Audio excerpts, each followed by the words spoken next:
ठरलं तर मग मालिकेच्या येणाऱ्या भागामध्ये एक जबरदस्त ट्विस्ट आपण आता पाहणार आहोत।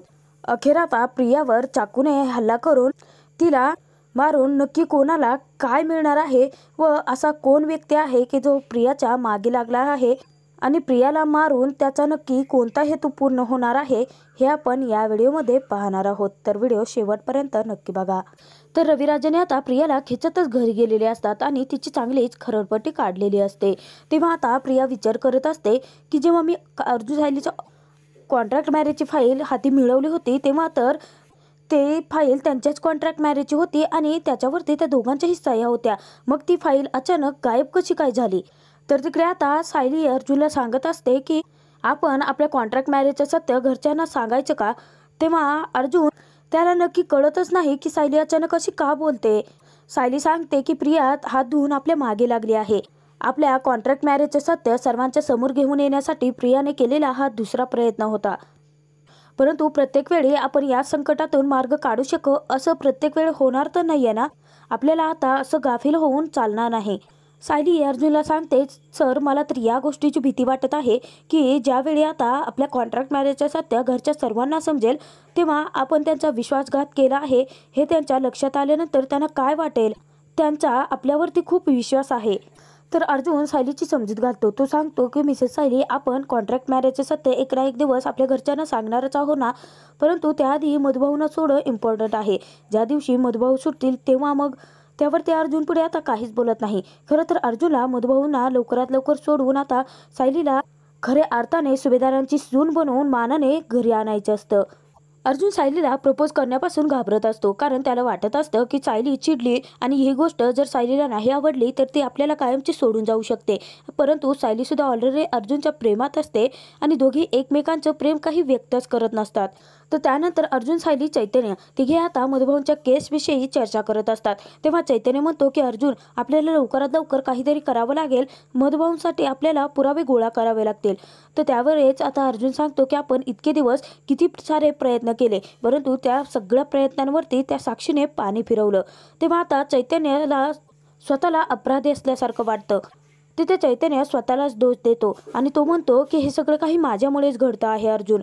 त्यावर ते आता अर्जुन म्हणतो की चैतन्य तू परत सुरू झाला आहेस का? तेव्हा आता चैतन्य सांगतो की नाही अर्जुन, जे खरं आहे तेच मी तुला सांगतोय।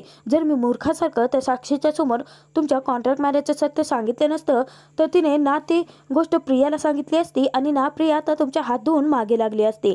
या सगळ्यात चूक कोणाची असेल तर ती फक्त माझीच आहे। तर अर्जुन चैतन्याची समजूत घालतो। तो म्हणतो की चैतन्य आता स्वतःला या सगळ्या गोष्टी ज्या घडल्या आहेत त्यासाठी दोष देऊ नकोस।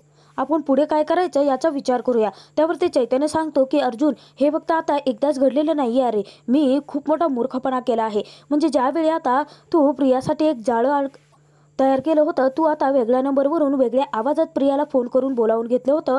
त्याच दिवशी आता प्रियाने सगळं काही आश्रमात जे घडलं होतं त्याचे पुरावे दिले असते, स्वतःच्या तोंडून सत्य वदवलं असतं। परंतु त्यावेळी सुद्धा मूर्खासारखा मी मध्ये पडलो आणि प्रियाला तुझ्याबद्दल सगळं काही खरं सांगून टाकलं।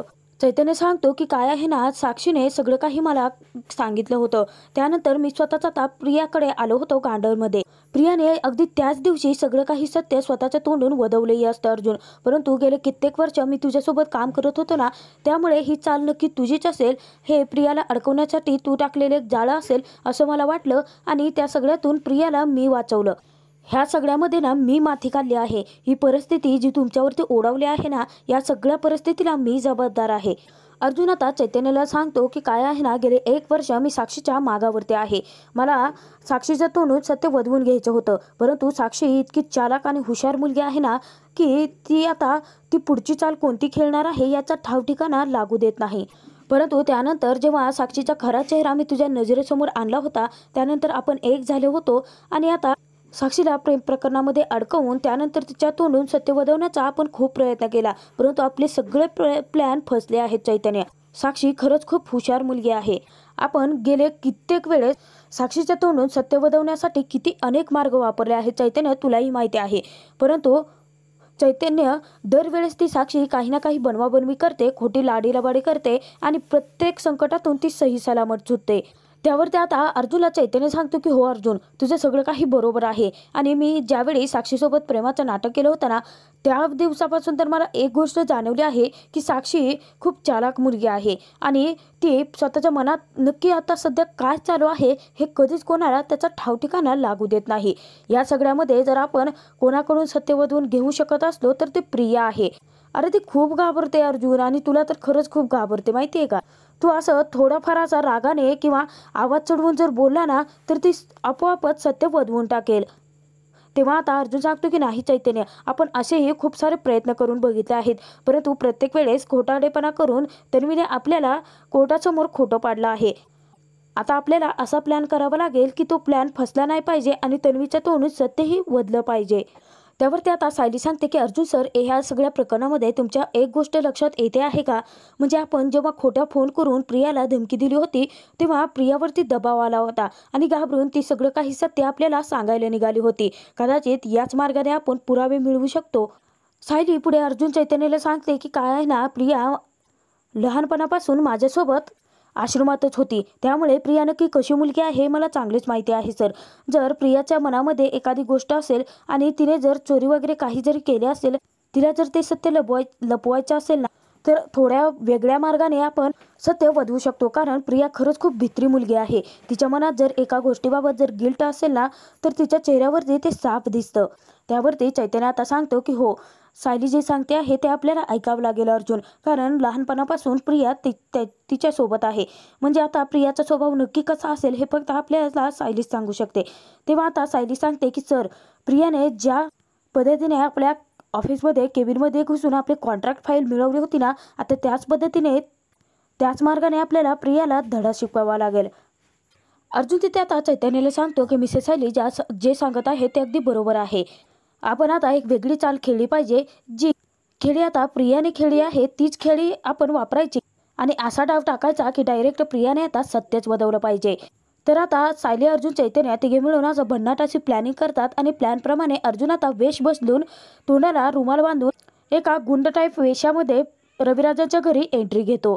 तर अर्जुनने आता रविराजांच्या घरी एंट्री घेतलेली असते. लहानपणापासून अर्जुनने किती वेळा तरी रविराजांच्या घरी तो आलेला असतो, त्यामुळे आता प्रत्येक घराचा कानाकोपरा अर्जुनला माहिती असतं. तर प्लॅनिंगनुसार आता अर्जुन डायरेक्ट प्रियाच्या रूमकडे जातो.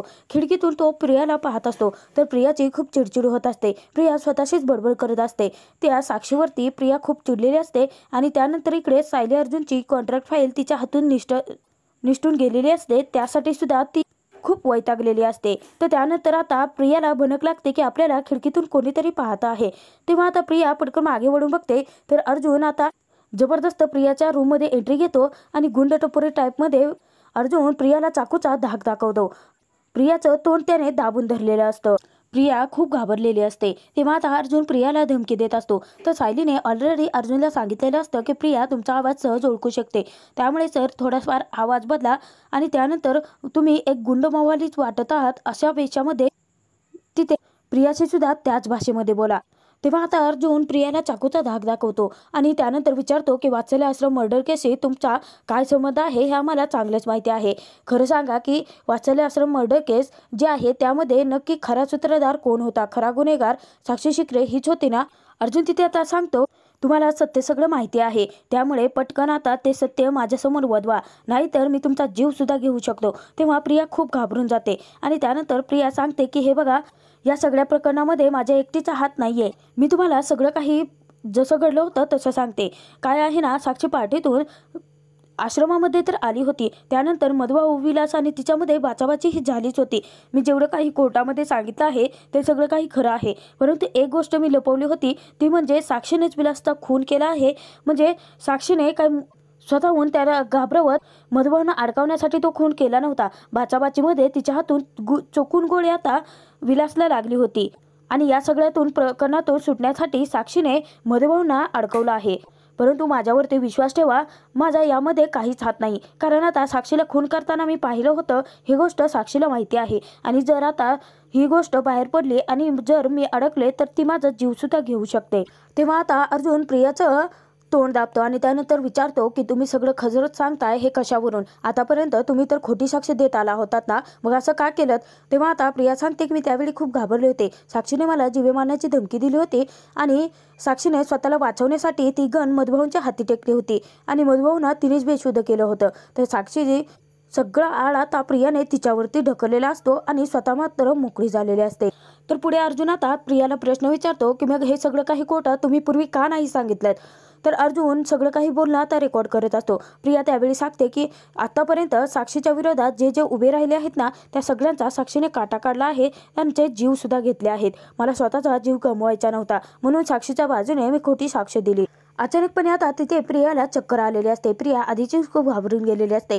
तर अर्जुन आता या संधीचा फायदा घेतो आणि तिथून पळतो. तर दुसऱ्या दिवशी सकाळी जेव्हा प्रिया सुधीवर आलेली असते तेव्हा प्रिया विचार करते की मी तर साक्षीच्या विरोधात सगळं काही सत्य त्या व्यक्तीला सांगितलं आहे. तो व्यक्ती नक्की कोण होता? त्याने माझ्यावरती हल्ला का केला असावा? प्रियाला आता खूप सारे प्रश्न पडतात. प्रिया आता खूप पॅनिक झालेली असते, खूप घाबरलेली असते. तर रविराज आता प्रियाला विचारतात की तन्वी, अगं काय झालं? तुझी तब्येत खराब आहे का? तेव्हा आता प्रिया विचार करते की या किल्लेदाराला जर मी सगळं काही खरं सांगितलं तर साक्षीनेच खून केला होता हेही सत्य त्याच्यासमोर सांगावं लागेल. त्यामुळे आता प्रिया स्वतःचं तोंड बंदच ठेवते.